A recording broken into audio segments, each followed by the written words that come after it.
An unexpected turn of events has struck the rock. Just as everything seemed ready for an official trip to Japan, a last-minute change has disrupted the princely schedule. Princess Charlene of Monaco, usually present alongside Prince Albert II on major diplomatic missions, will ultimately not be accompanying him. The reasons, multiple and carefully monitored by the palace, are already sparking a whirlwind of rumors and interpretations. In this report, delve behind the scenes into the political, diplomatic, and personal implications of this absence, which could well reveal more than it appears. This is a change of plan that has not gone unnoticed in the hushed world of royal courts and international chancelleries. While the protocol had been in place for several weeks, and the communications teams and diplomatic services had agreed on every detail, a curt and laconic announcement has turned everything upside down. Princess Charlene of Monaco, a figure always scrutinized for her elegance, her commitments, and her meticulously executed appearances, will not be participating in the planned official trip to Japan alongside Prince Albert II. The news, which fell like a bombshell, immediately fueled all the conversations on the Rock and far beyond. What happened behind the scenes at the prince's palace to trigger such a change of heart so close to the deadline? Sources close to the couple speak of a choice dictated by personal and organizational reasons, but these vague terms open the door to an infinite number of hypotheses. For several years, Charlene's every gesture and absence has been interpreted through the prism of her health, her family balance, and the particular dynamics of her relationship with Albert II.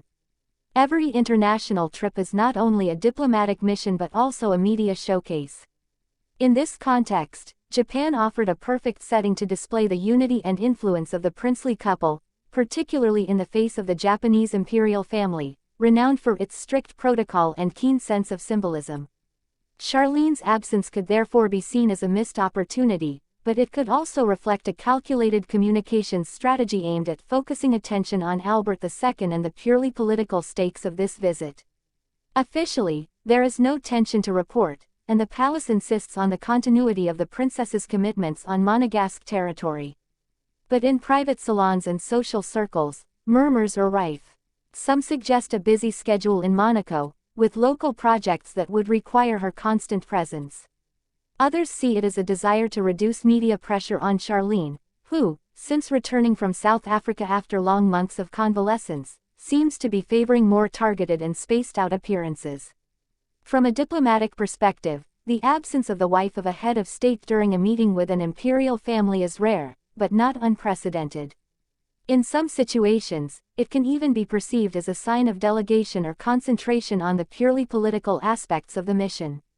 However, knowing the importance Japan places on etiquette and symbolism, it is certain that this change of program will have been carefully explained to the Japanese interlocutors, in order to avoid any negative interpretation.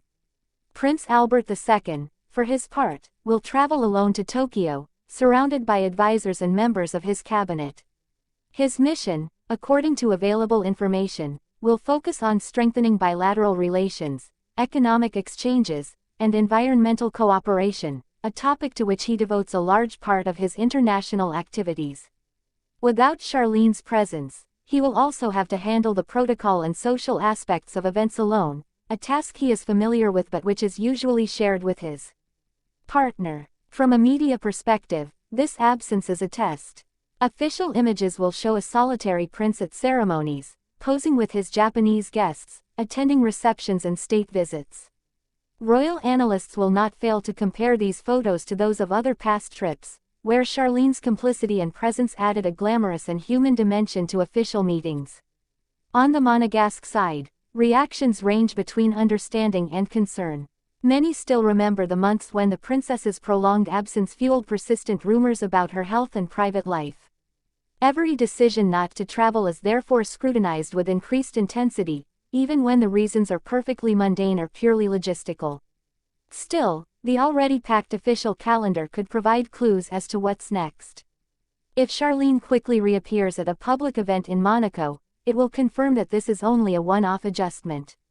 But if her absence continues, the mystery surrounding this change of schedule will inevitably grow. In a world where image and physical presence remain powerful diplomatic weapons, Charlene's absence in Japan is not just an anecdote.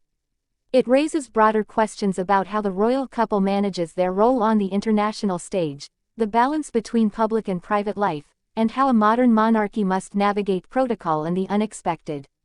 As Prince Albert II's departure approaches, all eyes remain on the palace, waiting for the slightest statement, the slightest sign, that could shed light on the true reasons for this decision.